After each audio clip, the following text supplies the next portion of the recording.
Welcome back to Passive Income Pilots, everyone. Tait and Ryan here with Ryan Gibson. Ryan, what's up, my man? We had somebody on this show today that I feel like a lot of guests have come on to talk about how you find a good market to invest in. And finally, we have somebody with like a real process to find a market to buy an Airbnb in. And then just drop some amazing nuggets at the very end about how to optimize you to get really good reviews for your Airbnb, and also how to get really good search results for your Airbnb. So we talked. I feel like this is the real deal. Like, this guy has come on. Yeah, this is where the rubber meets the road. Yeah, and the very practical application for those that are using their Airbnb. Like this show talks about, the Airbnb can be a great tax advantage. We can get cost segregation. We can get deductions. We can get a life insurance plan in place with the Money Insights guys. And we can layer all these things on the Airbnb so that, and then now we're going to show you how to optimize your actual property itself and run it. So, I mean, there's hundreds of thousands of dollars in this, throughout the course of these shows and these episodes that are just waiting for you to tap, which is awesome. So absolutely. Yeah. And we've talked about the real estate professional status ad nauseum on this show, right? Yeah. The 750 hours a year and qualifying for that. But there's so many pilots out there that can't do that. Like their spouse works in some other thing, or it's just not feasible, right? It's not feasible for a lot of people. And if you can do it, that's the gold standard, right? But if you can't, this is the best tax loophole that's available for high income earners. So if you're, tell your surgeon buddies about this too, because it's, as much as we would love, Ryan and I would love to help you invest passively. If you want to shave $100,000, $200,000, $300,000 off your tax bill next year, if you're a Delta captain who's making $750,000, $800,000 this year, and you don't have any tax shelter and you're paying 37 cents on the dollar to the government without factoring in state, you are getting smoked on taxes. So if we do the math here, you have a $1 million property, right? You can't depreciate land, but you can depreciate the structure. $1 million property, let's say it's $800 worth of structure, and do a cost segregation study. You can pull $300,000 out of that structure. Does that sound about right to you, Ryan? Yeah. And then that's 60% bonus depreciation this year. So you take 60% of 300, what is that? 170-ish thousand. And you can wipe that off your adjusted gross income. So if you made, 800,000, you might be able to get your AGI down to 600. And you're talking almost 50 cents on every dollar in some states that you're getting back from the government. It's almost like the government is subsidizing your down payments on these. And I don't think this loophole is going to last forever, Ryan. I don't think so either. I think they're going to close it at some point. Yeah, and I think what's interesting is like, well, my Airbnb is only going to make me 8%. I can make 8% in the S&P, but then when you consider the tax benefits, the way you can leverage your life insurance plan to do that, the way you can leverage bonus depreciation and cost segregation, the tax deduction you're going to get from it, it's all of a sudden that goes from like an 8% to like over a 30%.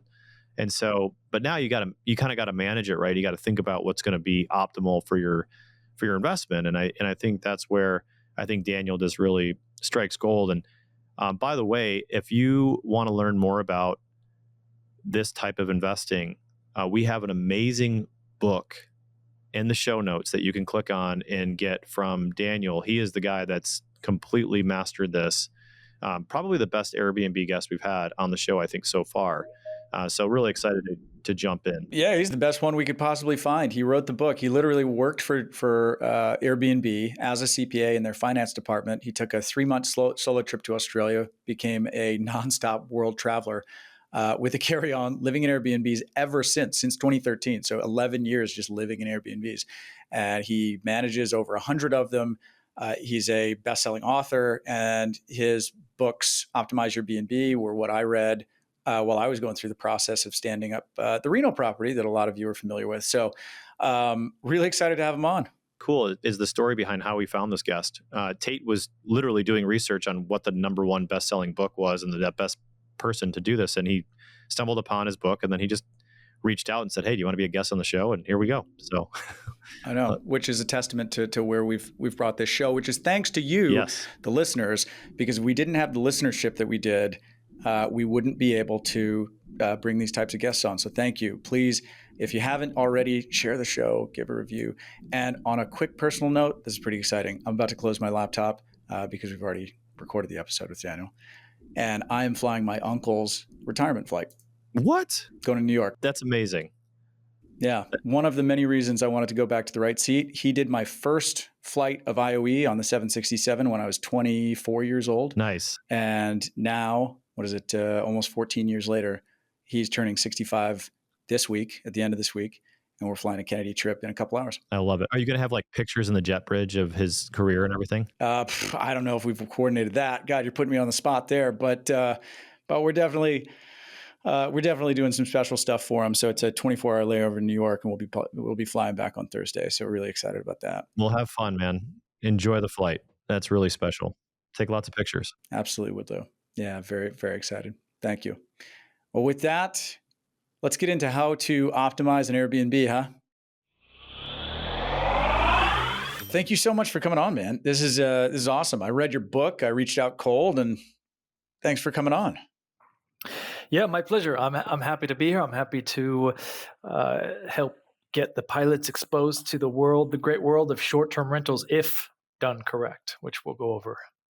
I love that. Well, as I mentioned, I used your book, which I definitely want to point to for all the listeners. Optimize Your B&B. I bought both versions, the earlier version and the second version, and I used that all through the Reno Airbnb setup that all of our listeners know about. So got a ton of good information from that. So thank you. You're very welcome. Your next up is my newer book, Profitable Properties. Okay, we'll link to all those in the show notes. Let's roll right in. Daniel, we went over all of the tax benefits associated with STRs, and a little bit about your background in the intro. But can you tell us, what's your background? Can you break it down for us firsthand? Where'd you come from? Why Airbnbs? Yeah, I came from Airbnb. Actually, I worked there as their accountant. And then I continued in that life, and I have gotten more exposure to Airbnb and different perspectives over the past 10 years, including some of the more interesting ones. There's lots of Airbnb experts out there, but I think I have. So I'm an Airbnb guest. I'm in Brazil right now, and I've been a guest basically permanently since 2017, 3,000 nights. That gives me a very interesting perspective into Airbnbs all over the world. I do property management, but I also have my own Airbnb. Those are two wildly different things. You mentioned I wrote the books. I do the YouTube, the Instagram, I write blogs, all that good stuff. And so that puts me in a unique position where I have all these perspectives and I'm able to see it from various different angles. And that led to my last investment, which was an international investment in Colombia. I'm right now going through the USA. In fact, I've already just recently been through the USA. Reno is one of I currently have it down to 211 markets. Reno is one of the potentials. So that all that experience led up to an investment I made, a very profitable investment in Colombia. And so I'm going to recreate that because US is a different market. And that's where your audience is going to be investing in most likely. So I need to recreate that to maintain my status of best in the world at Airbnb. I love that. Well, my evil plan is to try and bring you back to talk specifically about international Airbnbs, because I'm sure the tax side of things is a little bit different when you're investing outside of the country. So I'm really interested to hear about that. And of course, most people, when they're talking about a very profitable investment in Colombia, Airbnbs probably wouldn't be their first guess. But that's for another show. Yeah, let's talk about the U.S. market because, for pilots who are making all this money, the only good loophole available to them, unless they're going after real estate professional status, as we talked about earlier, is short-term rentals. So, what makes a good market? Can we start there? And I want to guide this conversation all through, market, how to select a property, how to build it out and design it, how to manage it, how to rank in Airbnb search, all this stuff. But let's start with the market. So if somebody's going, okay, I'm not sure if I want to do this, but if I did, where do I even start? How do you find a good Airbnb market? I define Airbnb markets into two categories, broad categories: discovered and undiscovered. I don't talk about this in the book that you read, so this will be new for you as well. But discovered is what you probably imagine. Miami is discovered. New York is discovered. There's nothing wrong with it, by the way. I'll get into the differences, but they're well-known markets. What that means is we have a very high supply of Airbnbs, but we also have a very high demand. And then there's undiscovered markets, which are markets that aren't in the news. People aren't really knowing about them. They might have, ideally they have, the best markets have some kind of a draw. It could be a national park. It could be a theme park. It could be a medical area. It could be a place that elderly travelers go to. And so it still can, so it has much less supply. You're never going to find an undiscovered market on top 50 places to invest in the USA. Or you might find it at number 50 or something like that. So there's less supply, which is a good thing, but there's also less demand. And so this is a key point. It's the variance between the supply and demand in any market that really matters. Okay, it's the variance between the supply and demand in any market that matters. What I mean by that is, if in this discovered market we have, let's say, 100 guest arrivals per year, and we have 10 Airbnbs, that's on average 10 reservations per year for this discovered market. Now, if we look at an undiscovered market, and to keep the numbers very simple, let's say we have one Airbnb and we have a lot less supply, and we have 50 reservations, also a lot less demand. So that one Airbnb is going to get 50 reservations. Okay, so that's the variance that I'm referring to. How does one find that out? How do you figure that out? I have on my other screen, I was just going through a market here in Houston. Houston has a medical center and world renowned. And so that's one of the things I'm looking at. That was one of your questions in the introduction. How do you find an STR? There's many ways to do it, but you just have to, what I would avoid is these lists, and I would just come up with a conjecture. Pilots are smart. Right. So just sit there for 10 minutes and think about anything. And then you'll go in a rabbit hole. Is that what it's called? Rabbit hole? When people go on YouTube and they search something and then they go down the rabbit hole. Yeah, exactly. This is a much better rabbit hole to go into. So I had a conjecture. I thought, okay, I think elderly people are probably good guests. So I then thought, well, where do elderly people travel to? So I did a search on that, and then that kind of brings you out to a bunch of different markets. So how does somebody find, getting back to your question just now, how does somebody find the variance between supply and demand? Supply is a lot easier. That's what's on Airbnb. Demand is a little bit more difficult, but we can back into that through the following analysis. I'll do my best I'll kind of just scraping the surface because it's very numbers based. But what you will do is, what I do is I go to a market, I use an Airbnb data tool. I recommend all the rooms. I actually have a big discount I can send to you later on if anyone actually uses it. I think it's like 50%. So you go to all the rooms, you get the data for a studio, 1 bedroom, 2 bedroom, 3 bedroom, 4 bedroom, 5 bedroom. You get the occupancy and then the average rate. And you multiply those together. So the occupancy is going to kind of back you into the demand. The supply is easy. Right. We have 21 studios. The demand we can kind of get to, okay? And then when you go through this process, the really interesting thing will happen. For 1 or 2 of these size homes, you're going to find a giant jump in annual revenue. And that tells you, this is where there's a lack of supply, or there's an abundance of demand, however you want to look at it. So I just did that for Houston, the medical center, and I'm talking like literally minutes ago. And so I'll just give you some numbers. Well, okay, 2 bedroom, we have 70,000. 3 bedroom, 124,000. Okay, so it's jumping up as it's expected. As you get bigger, you should earn more revenue because that STR is going to cost more. So we're trying to look at an arbitrage between the size. Now, 4 bedroom, 164, 124, 164. Now, 5 bedroom, 357. Bingo. So I don't think a house is going to cost I don't think the difference between a 4-bedroom and a 5-bedroom is going to be twice as expensive, but I'm getting twice as revenue. There you go. There's the demand. I love it. There it is. That's awesome. Okay. So you're looking at, you're using all the rooms to scrape that data? Correct. Got it. Okay. Well, there it is. All right.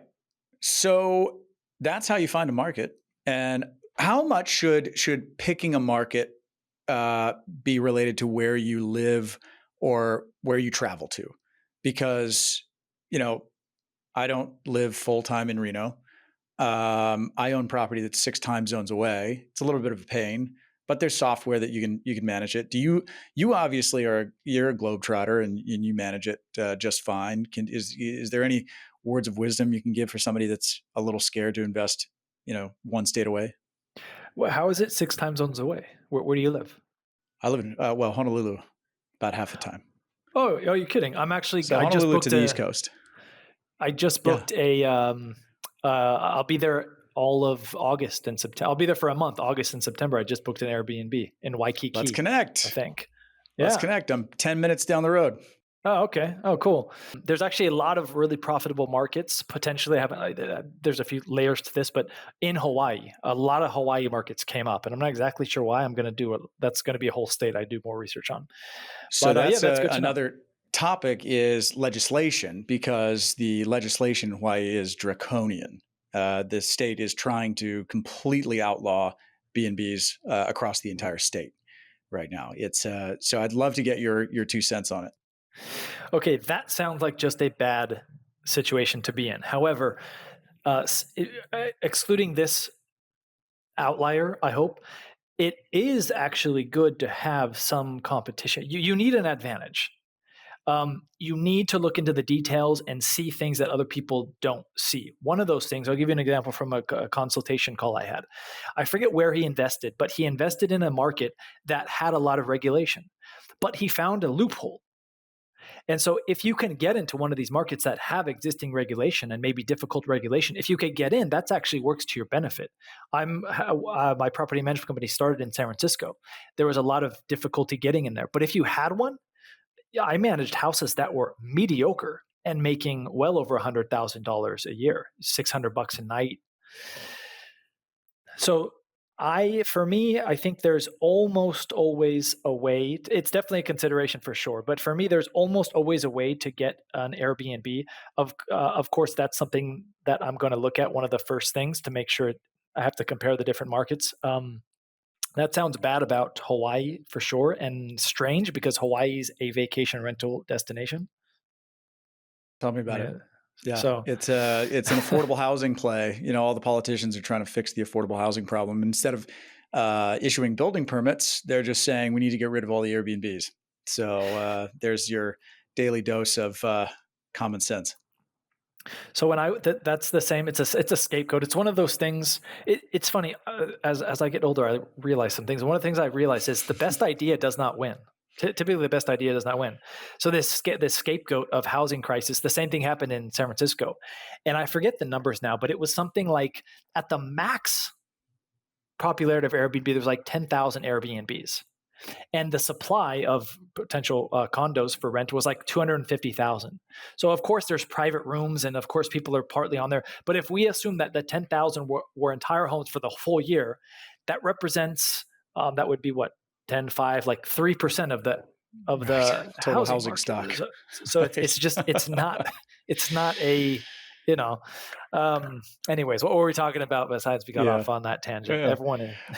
Well, we talked about the market, and Ryan, I know you're dying to jump in there. Go for it. No, I was just going to say, so that demand study sounds very calculated, and I love that kind of stuff. And it sounds like you've had a lot of success with it. What surprises have you had with the market? Maybe you do your research, you see that the rents are good and the supply. Anything ever surprise you? I think I'm too early in my process to. Okay, yes. I am. It's a very different market or situation investing internationally than the USA. And one of the things that I've come to right now is something that's not often considered, or I think something that is never considered, is the workforce. The local workforce matters, especially cleaners, because I promote self-management. I promote that for a very specific reason, a profitability reason.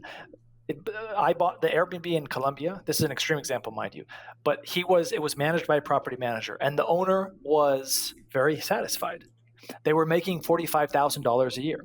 Very satisfied owner. I took it over. I'm making $160,000 a year. A lot of that has to do with pricing and a few other things.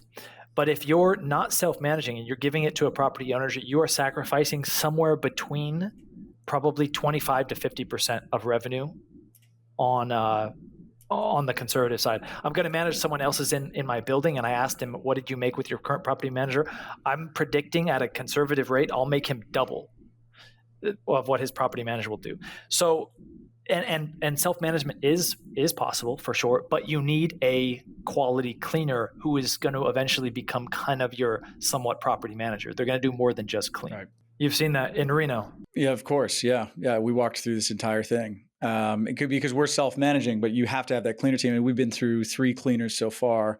And yeah, you have to have somebody who's willing to run over and take the trash out. You have to have somebody who is checking to make sure that the Sonos speakers aren't gone, to make sure that somebody didn't break all the dinner plates and there's none left. It's not just doing the bedding, right? Something interesting. So have you heard about an app called Turno? Yes, and that's where we found all 3. But now our latest cleaner, I think, will stick.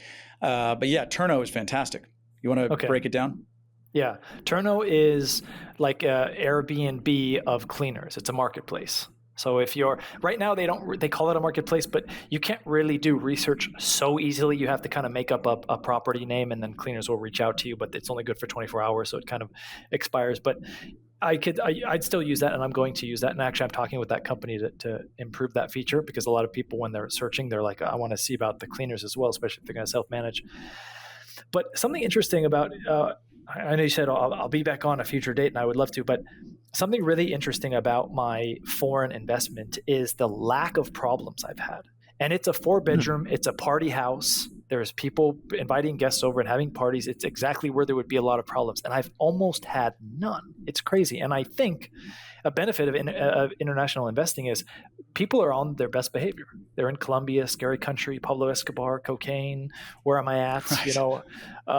I think that's it, because it still kind of blows my mind how seamless this property has been compared to what I thought. All right. Well, that's a surprise in the market. Can we talk about how to select the property? So let's say you find a market you like and the demand looks good. There's not a whole lot of supply, or you have some unfair advantage. How do you, most people would, pull up Zillow and see what's available. Do you think that's a good strategy, or would you look at other alternatives? I would in finding an actual property. Yeah, like what do you actually go out and buy once you decide? And maybe you've already honed it in, like, okay, it needs to be a 4-bedroom or a 5-bedroom, or it needs to be this or that. What makes a good property for an Airbnb? And what would you look at and say this does not? We're arbitraging all the way down. I have another concept that I call micro neighborhood, which is once you find a market, Houston, then you find a neighborhood, and then you find a micro neighborhood, which is, it could be the east side or the east side of this highway. Okay, the east side is profitable, the west side is not. You need to get as specific as you can, even by the street. So I'm not a fan of buying without going to the market. I know that some people just can't do that, but micro neighborhood is an important concept. So once we find a micro neighborhood, that's arbitraging. Okay, of the whole city, I've arbitraged into the best neighborhood and micro neighborhood. Then we've arbitraged into what size home. Now we have 2 advantages that I can guarantee you 99% of people doing this probably have no idea. They haven't done either of those steps. Now we're going to arbitrage. And by the way, you could break that down, and you should, into bedrooms and bathrooms, because oftentimes you'll see that you go from a 3.5 to a 4-bedroom, and you increase by $20,000 profit. And that's not just simply for the 3.5 to 4-bedroom bathroom. Typically, 4-1 is more outdated, is less nice than a 4-4. Right. Just real quick, I want to highlight just like picking a great macro market and then kind of going into the neighborhood and going to the niche. That is such an important thing to do in real estate. That applies to almost anything you invest in. And I don't think that's talked about enough. So I just wanted to highlight that. I think that's a really good strategy. So it is a good strategy. It's something that a lot of people don't do. And it sets you up for, if you do this correct, then everything else is going to be kind of easy. If you pick, I have a saying in my new book: the most important thing you can do to set yourself up for success in the STR space, all but guarantee it, is choosing the right home in the right micro neighborhood in the right market. So if you do that, you set yourself up for success. I see a lot of so how do you know a home is the right home? So some of the numbers I look at, I'm going to do two analysis: one expected and one reach. So my reach, and this is reasonable, my reach projections have to be revenue is twice expense. Revenue number is twice expense. And that reach isn't like Elon Musk's pay package where he wanted to like 10x the value of the company in a decade or whatever he did. A reach is something that's reasonable for your skills. You know, it's like I'm going to be in the 90th percentile. That would be like reach. Mm-hmm. The other thing I look at is a 5-year payback period. If we're looking at purchase price and total revenue, I want total revenue to come back to me within 5 years. That's just a metric that I use. That's quick. I like that. Now is that considering debt? You know, if you're buying in this environment and you're using 7% debt, are you allowing for that? My property in Colombia will be 3.5 years. Okay, so after we select the property, let's say you buy it. How about building it out? Any design recommendations, hacks, tips, tricks that you use for outfitting a property for a B&B? This is my weak. This is my weakest skill. So I wish I had design skill. So what I do is I overpay for houses that look really great, but you know, that's okay. That's what I do. So a lot of people buy fixer-uppers and then they spend 1.5 years fixing it up and making it nice. If that's within your wheelhouse, you can do that. I have a strategy where I'll overpay for something that's already ready to go and just hit the ground running. It's hard to say because there's so much variety, but you want something different. A lot of houses look the same, whatever it is. Whatever it is on the house, look at your competition, go to Airbnb, which I think is another kind of underutilized aspect. Don't just go to the data tools, go to Airbnb, confirm what you're seeing on the data tools on Airbnb, click open the places at the highest end of the market, or the data tools will even tell you the places with the highest occupancy. The data is don't rely on the data, but you can use it as kind of a rough guide. So differentiation is a key aspect in my process. Something that looks visually different from the start right away. You'll know. You look at it and you'll know this is different. And then typically a larger house in general is going to be more profitable. And if you're going to be, whether you have a studio or a 5-bedroom, you're going to probably be spending roughly the same time. So for me, it doesn't make sense so much to buy a studio or a 1-bedroom when you can buy a 3 or 4 or 5-bedroom. And the tax benefits are going to be bigger as well on that bigger house, right? So swing for the fences, I guess, as long as you're confident that you can book it out and you're not going to get slapped with some legislation that stops you from doing it a year in. Yeah. Yeah.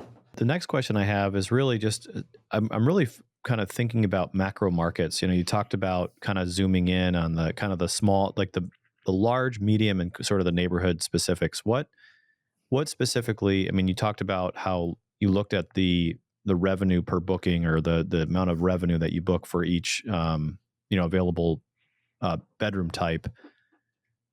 Does that apply? Do you kind of look at that macro, middle, and then neighborhood, or is there different layers that you would apply to each step in that segment to make sure that you're like, hey, I'm looking in the right city, looking in the right, or I guess it's say looking in the right metropolitan area or MSA, and then I'm in the right city, and then I'm in the right neighborhood? How do you kind of filter that down to be like, this is exactly where I want to be? Because I think a lot of people kind of try to invest from afar and kind of get surprised when they even get off the airplane and show up to the neighborhood that, I don't want to be in this neighborhood. Yes, the demand is great, but the neighborhood is awful. When does that matter or not matter, I guess?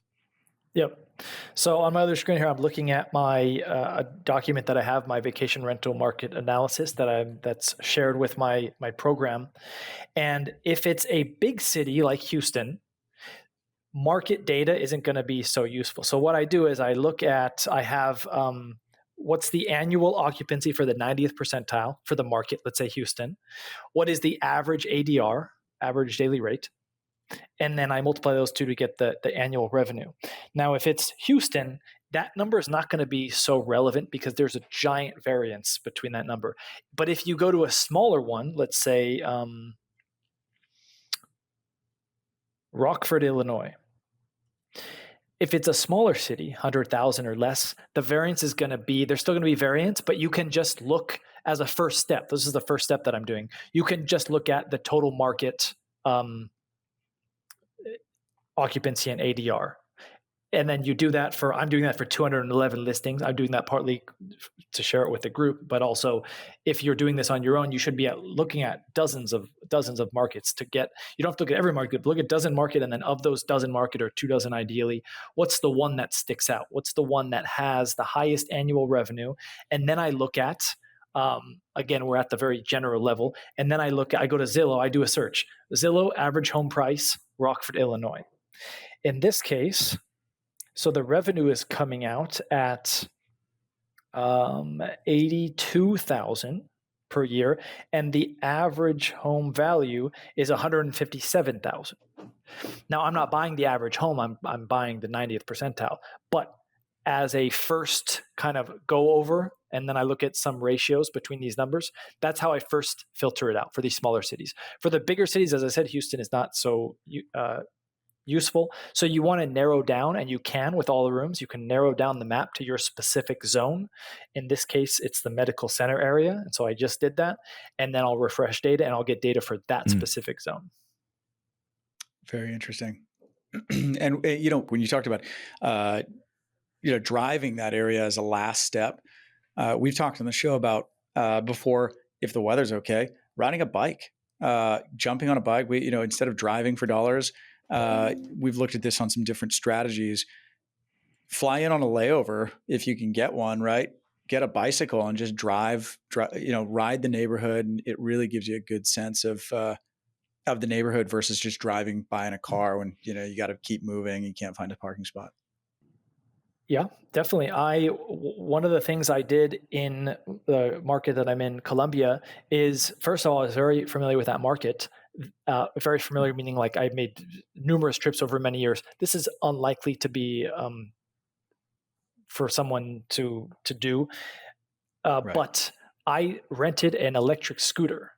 And I drove up and down all these streets, every single neighborhood, and I really got familiar. And I think I definitely attribute part of the success to getting very familiar. I even know there were some instances where there was a house a few blocks away or even 1 block away, but that street was inclined at like 35 degrees, where mine was inclined at 5 degrees. And I know that where that house is, they're going to have to be walking. They're going to have to be walking to the main area to get a coffee, to get a beer or whatever. And I also know that was a dead end. So when they order Ubers, that's going to be a hassle. So that's an extreme example of getting very familiar. But anything you can do to separate yourself, to find an edge, is absolutely worth it. I've got I guess, never mind. I had a thought, which is like, well, isn't the person booking your Airbnb not going to know that until they get there? but I guess you might be picked up in the reviews, right? So like they might be like, oh wow, this one's like so much cheaper than that one, or whatever. This looks great. But I guess in reviews I can start reading reviews and see that hey, it's on a different type of a street. So yeah, you make a good point, and that's exactly right. The reviews, I have a 4.99 over, I think, on around 120 reviews now. Another interesting point that just popped in, I don't know why it's not relevant, but Another reason why I like going bigger in these houses is because if you have a studio or a one bedroom, you could have the nicest one bedroom in the whole market, in the whole micro neighborhood. But at some point, you have a cap on your upper limit. At some point, someone's just going to rather switch out. I'll get a bigger space, a 2-bedroom. Mm-hmm.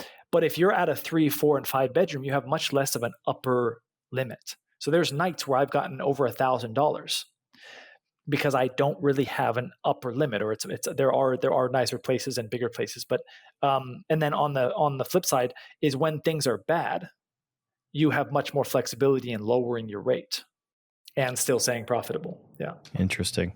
Right. Of course. And still staying profitable. That makes a lot of sense. You brought up star ratings. What are your top 3 ways to get your your reviews on Airbnb so good? I mean, that is a very good review. What's your secret? What's your top 3 things that you do? Negative reviews are the result of mismanaged expectations. If you remember that, you will also get a 4.99 at over 100 reviews. I love it. Isn't that that's like a life lesson? So that's like a life lesson too. Yeah. Outside of Airbnb. Yeah. It applies in a lot of situations where, I mean, I've experienced it again numerous times. I had some expectations going into this Airbnb. They changed, whatever they are. That's okay. But if I wasn't made aware of it, it could be a simple thing. Construction's the easiest, the most obvious one. So you have construction. A guest, those have expectations. A guest is not expecting construction. I booked a place in Hong Kong years ago. My expectation is I have Wi-Fi, especially in Hong Kong. I got there and there was no Wi-Fi. Now, the host did not even select Wi-Fi. So you could argue it was my decision, my fault for not looking at that. But his reviews were also poor. I was one of his first guests. And so my expectation, all guests' expectation are, hot water and Wi-Fi. So if you don't have Wi-Fi, or you don't have something, even if you select that it's not, you need to manage expectations. There's another hack, another trick that I do, which is during the reservation, I call it the reservation flow. All reservations have a very similar flow. The guest books, you're going to have you're going to have a booking lead time. Typically, it's probably 30 days. So a guest is going to book about 30 days in advance. At that time, they're excited and they're going to want to plan. So you want to send them some recommendations at that time. And then about 3 days before, if you don't communicate with them, they're gonna send you a message. You want to avoid that. So at the 4th day before check-in, you send them a message. And throughout this, I'm saying, hey, you've booked a 5-star stay. The day after they check in, 24 hours afterwards, I send a message and say, hey, I hope you're having a 5-star stay. If there's anything I can help you with, let me know. It's a message that doesn't require the guest to respond. And then upon checkout, I say, hey, I'm going to leave you a 5-star review when Airbnb allows. And then I don't ask for a review reminder. But if the guest hasn't left me, actually, I do this regardless. I send a friends and family discount to all guests. I forget how many days after, maybe 2, maybe 5, that says it acts as a review reminder without asking for a review. I'm giving. Hey, if you or your friends or your family come back to this market, have them mention your name and they get 10% off. Or I think for me, I say $200 off. That's great. So my review rate is right around 90%. And the average review rate on Airbnb is 70. And that extra 20% I'm getting are 5-star reviews. Everyone who had a less than 5-star review I can guarantee is going to leave you a review. But those people who had 5-star reviews, those are some of the ones that are just going to forget about leaving it. So that's what you want to capture. Right. And then when you get a negative review, it's going to matter less because you have a greater proportion of reviews being left on your Airbnb. So something that I took away from your book was that you're really in hospitality. And I think that that's what a lot of Airbnb hosts get wrong. We have friends that say, they send this really aggressive contract that says, if you mess up the house, we're going to charge you, or we don't put blackout shades in our bedrooms because we don't want them partying. And it's like, you got this all backwards. Like, you're in hospitality. You're supposed to be taking care of these people. And so we've really, and this is something that I believe you talk a lot about in your book, right? And we've really channeled that. So we have 18 five-star reviews so far, and everybody just raves about the house and the service that we provide. We use automated guest communications. It's going really well, and I attribute a lot of that to just this mindset of like, hey, you are in the hospitality industry now. Like, you're not their adversary. You are there to provide them a really great experience, and if you do that genuinely, 99% of the people are going to reciprocate with appreciation. If you make a very good point, and it's so easy because most people don't do any kind of hospitality. So if you just do a little bit of hospitality, 10% of hospitality, you're in the 90th percentile. I'll give 2 examples. One is, and tell me if you're guilty of this, be honest. A lot of hosts, they send this giant long message for check-in. And I'm not a fan of this, because it's not scannable. It's too long. A lot of it is useless information. That's one I have. If you type Airbnb commandments, my blog will probably come up. Respecting the guest's attention is one of the top priorities. You want to make all of your messages as short as possible. And so I switched that out for a 30-word message, and I have a link to a digital guidebook that's late arrival information, Wi-Fi information, trash information, guidebook. The other thing is I sell and I provide for all of my listings a guest itinerary, and I just make it once. And then the beautiful thing is every single guest, it's like a nicely well-designed. So I have Monday, do this on Monday, do this on Tuesday, do this on Wednesday night. So I'll send it to every guest and I'll make it sound like, hey, I just made this. I hope you enjoy it. 50% of the guests don't respond. They don't care. 25% say thanks. And then 25% are like ecstatic. They're like, oh, this is great. Like, you really, because they're like good recommendations, by the way. They're not just like top 10 travel, TripAdvisor things. They're actually good recommendations. And so, this is one of the hacks I have that also leads to good reviews. Or if they didn't have a great experience, which all of my guests do, but I'm speaking maybe to other Airbnb hosts now. I think this is on audio, so I'm smiling if anyone can't tell. It gives me some goodwill. It gives me some goodwill. Oh, whatever happened, the bed wasn't comfy, the blackout shades, which that is some crazy mental gymnastics. I've never even heard that before. That's a terrible sleep is. Anyways, it gives you some goodwill. And there's some other strategies I have as well. Like I do a lot of hosts give welcome gifts.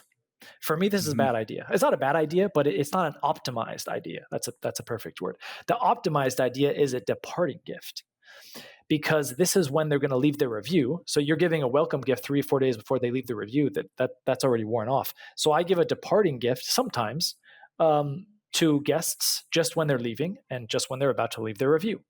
And then also, if they had a bad time, then I can say, hey, I bought this gift for you. I'm sorry about the noise, whatever it happened to be. How do you deliver that from afar? I have a cleaner who delivers that. She goes the morning of to start cleaning. But if you don't have a cleaner going there, or the guests are leaving early, you could just tell the guest the day before, hey, it's in this drawer that no one opens. On your way out, I left a few gifts for you. And what I give, it's in Colombia, mind you. I give a bag of coffee, Colombian coffee beans, and a bar of Colombian chocolate. Love it. That's very nice. That's a great idea. I totally, like, if I think about my worst regret, or my like the thing I dread about using an Airbnb, it's getting into the Airbnb when I arrive, because my flight's late. I get to the door, something's wrong with the code, and the checkout instructions. Those are the things that I dread.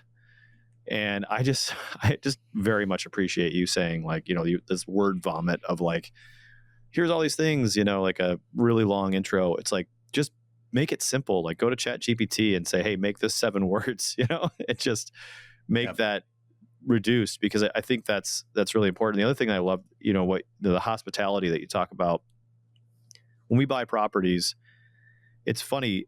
There was a property we bought in North Carolina, a storage facility. And when we walked up to the office, it was a glass door, open the door, go in the office. And that door was tattooed with no smoking, no cell phones, no dogs, no this. Don't even try that. No soliciting. Yeah, no. And it was like, no. And it was like, what the thing, what the door didn't have on it? How to book a unit. Yeah. It's like, right. And so the first thing we did is, got a gun to, warm up those hard stickers and like scraped all that stuff off the door and was like, welcome. Thank you. Here's a QR code on how you book, because all that other stuff doesn't matter. Right. And so It's just funny how people want to it's like you go to a roller skating rink, an old roller skating rink from like the 70s, the 80s. And it's like, no, like a list of things. It's like, do you really think people are listening? We're going to read all those rules, and B, are they adding any value to the experience of the person coming into the skating rink? So anyway, totally. That was kind of funny. How that happens is very common for a lot of hosts. Is one person smokes out of 20 reservations, and then they put a sticker up. One person brings an extra guest, and then they put a sticker up. One person doesn't take out the trash, and now they have a trash. And then all of a sudden, there's all these signs of what not to do, and then they're ignored because there's too many signs. If there's like one important thing, yeah, sure, but then they're just ignored, and the guest now ignores everything you say because you're wasting their time. Yeah. Totally. By the way, I have a story about that arrival situation, which is a huge pain point for a lot of guests. Now, luckily, it comes at the beginning of the reservation, so you have time to make up for it. But I was going to Tulum about a year ago. I was in the middle of writing my new book, and so I was super stressed out. I was traveling way too much at the final leg of this book writing process. I get into Tulum at, I think it was like 9:30 p.m. Of course, I got ripped off at the airport, which is synonymous with Mexico being ripped off. I arrive sweaty. I've traveled all day. I've traveled from Canada, and the host says the keys are where they're supposed to be. So I go and I'm like, hey, the keys aren't there where they're supposed to be. That happens, and so the host says, all right, I got someone, coming over to deliver them to you. Okay, how long? 20 minutes. All right, I'll wait. It's just 20 minutes. Now 20 minutes goes by and there's no one there. And like 30 minutes goes by. I'm like, hey, what's up? From a guest perspective, I'm sweaty. I'm uncomfortable. I have work to do. I have deadlines. It's 9:30 at night. I'm hungry. Do the restaurants close at 10? Am I missing out on the restaurants? So this host made numerous mistakes. They didn't properly set my expectations, and then they didn't reset my expectations. If the host just said, hey, I'm not sure, but it's going to be like at least 20 minutes, maybe 45 minutes. Okay, I'll leave my stuff. I'll go out and get some food, and then I'll come back. So don't compound your mistakes. Totally. Touching on that, something I wanted to bring up was a great point that you made in your book, which is don't try to make your property look better than it is, which is such a simple but genius strategy. Like if your Airbnb is mediocre, don't make it look really nice in the photos, because everybody's going to be let down when they walk through the door. So it's much better to have crap photos and have them show up and be like, oh my God, this is so much better than I thought it was going to be. And they're going to be ecstatic. It's like if you tell somebody you're going to McDonald's and then you take them to Morton's, they're stoked. But if it's the other way around, it's not a good thing, right? So that's really good about setting expectations appropriately for what to expect. Well, that's not a direct quote from the book. I don't know what you said. You said like have crappy photos is better than. So there's a fine balance between that. I get what you're saying, and I stand by that. But a big part of the booking process is having nice photos, for sure. Which is you why need to use professional. Yeah, right. You actually don't need to use professional photography. This is an update in the new book I go over. If you have a modern cell phone from the last couple of years, and you have some time to do this, you can take much better photos, because it's not about the quality of the photo. It's about the staging of the house, which is more important. So, anyways, that's a chapter in the new book. But so this is why we don't want to get in that situation anyway in the first place. We don't want to buy a mediocre looking house anyways. We really want to go as big and as extravagant as our budget allows. If our budget only allows something that's a mediocre, that's okay. Make sure the numbers work out, because then you're setting yourself up for success. But yeah, what you're saying is don't take, wide angle super bright photos. Don't change the photo so that when someone walks in, they're underwhelmed. That's something you want to avoid because that will affect your ratings, and that's the circle of life. The ratings will affect the search rank just the same as the photos will. It'll just take longer and it'll be more pervasive. It'll take longer time to fix that. I see you.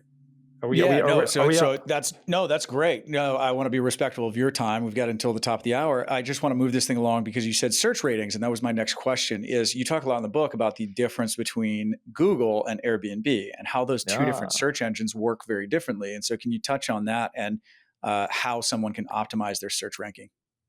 I think you might be the first person to ever ask me this. I wrote this blog. I think this is a genius blog, and no one cares about it. Doesn't get much traffic. As I mentioned, no one even ever asked me about this. Guess. No, I have some blogs that do really good, but this one, it's just you can't really predict so well. Okay, yeah. I need to go back to it and maybe rewrite it. But so the premise is Google doesn't see the whole transaction. You can search for shoes, and whoever has the most optimized website for shoes or whatever will come up. And you'll go to that website, and Google sees some stuff on that website, but they don't see sometimes that you made the purchase, and they don't see how you reviewed that purchase. They have a limited insight. Okay, people seem their metrics are different than Airbnb's, whereas Airbnb sees the whole cycle. Okay, we showed these listings. These guests clicked on this listing. The guests who clicked on that listing actually had a good experience. 70% are reviewing, and they're 5 stars. So that's kind of the difference. Right. There's no hiding from Airbnb. Right. That makes a lot of sense. All right. So how can somebody boost their rankings if they're already doing well? People are giving 5-star reviews, like me, right? How do we make the Steakhouse more profitable and rank higher in people's searches? The key point. There is no way you can know your search rank. Does that surprise either of you? A little, yeah. Not at all. All right. Doesn't surprise Ryan. Surprises me a little bit. Okay. Doesn't surprise me. Because it's like, so when we first got into real estate, we were flipping houses, and Redfin has a thing called Hot Home. Right? You guys have all seen this? And so I was like, how do you make it a hot home? And so I emailed, as high up as I could at Redfin, and they're like, yeah, we don't tell you. Interesting. So, and it doesn't really surprise me that like Airbnb would kind of keep that, right, close to the chest. Yeah. I mean, I don't know, just based on my experience with like getting the hot listing on like Redfin or something like that. That makes total sense. Airbnb takes it a step further in that they heavily alter the results based on you, the searching guest. Now, I've known this for a while, but in my program, it's the same name as my book, Profitable Properties Program, we did a little experiment one day to prove to them, because there's tools out there tracking your search rank. But as we now know, you can't know your search rank. You cannot know your search rank. So I had them all go to a city. We selected a couple filters. We made sure our map was on the same area. And then we all took screenshots. And the variety of listings was even greater than I had ever imagined. Wow. I think there was 1 or 2 listings that showed up consistently, not even every time. Interesting.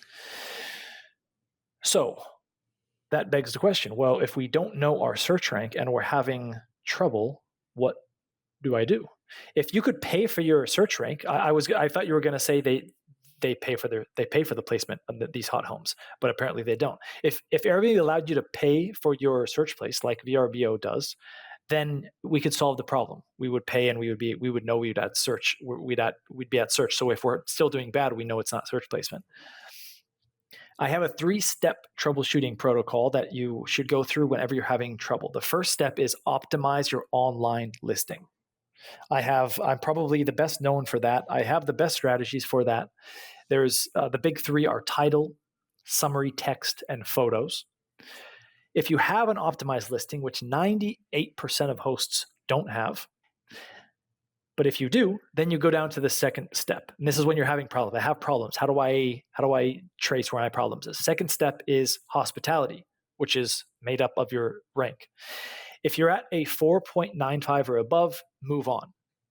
But a lot of hosts, they think a 4.8 is good.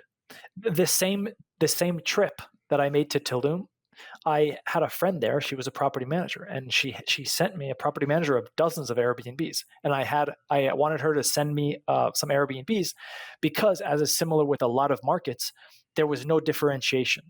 They were all apartments. They all had a pool. They were all in this area. They were all in this price range. I could not. It was just going to be a random decision, which you want to avoid. So she sent me a few listings, one of which had like a 4.45. And I was like, well, why are you even sending me a listing of 4.45? And she's like, oh, Airbnb's out of 5, so 4.4 is good. And I'm like, well, that gives you an insight into property managers. Right.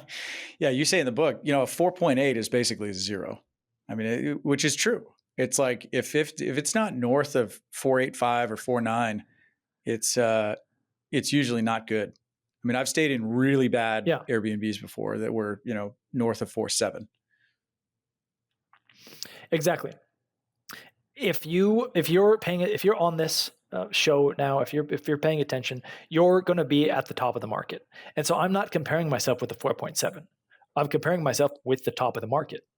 So that's why I say 4.95, you just move on. There you're good enough. But if you're at a 4.9, there is some improvement. Not a ton, but there is some improvement. If you're at a 4.8, there's absolutely improvement. And most people are at 4.8s, 4.7s, most hosts.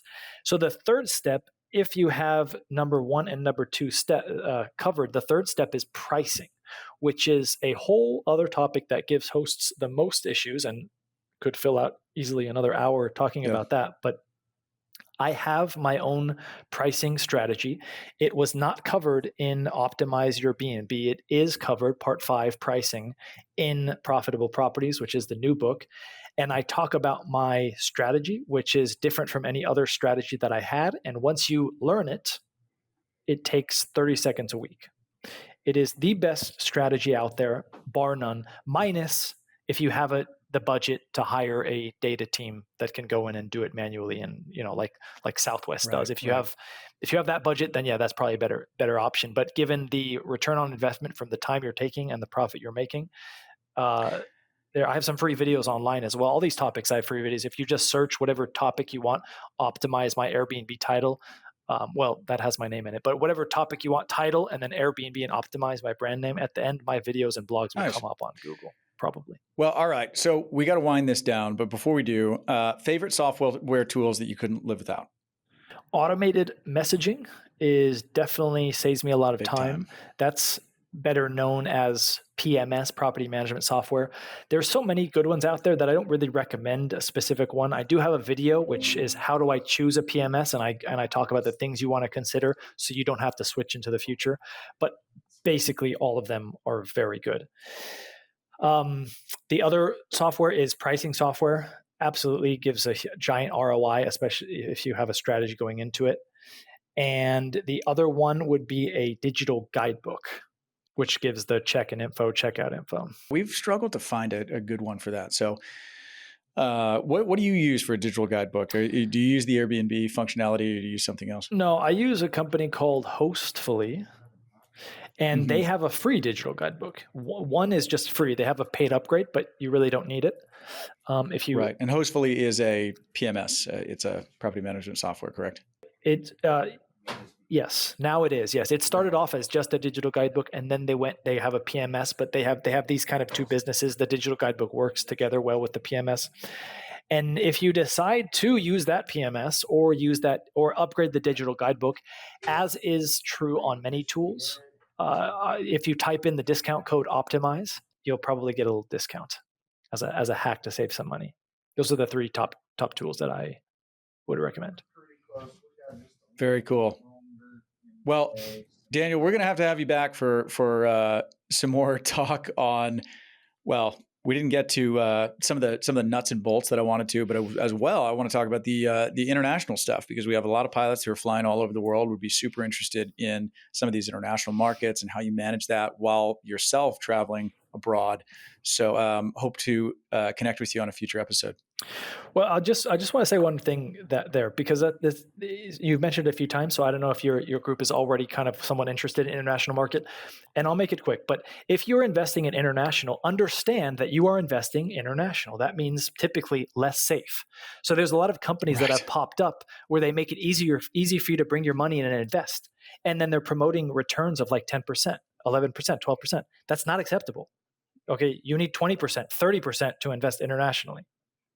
100% agree. Yep. That's such a good point. Well, with that, Daniel, how do people find out more about you? We're going to link to your books in the show notes. Again, I appreciate the information that you wrote down, took the time to write down, because I personally benefited from it on my Airbnb build out. But how do people find out more about you and your videos and your website and all that sort of stuff?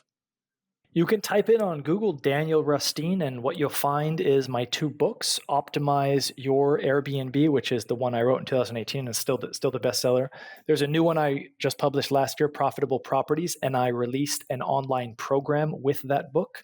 It's called the Profitable Properties Program.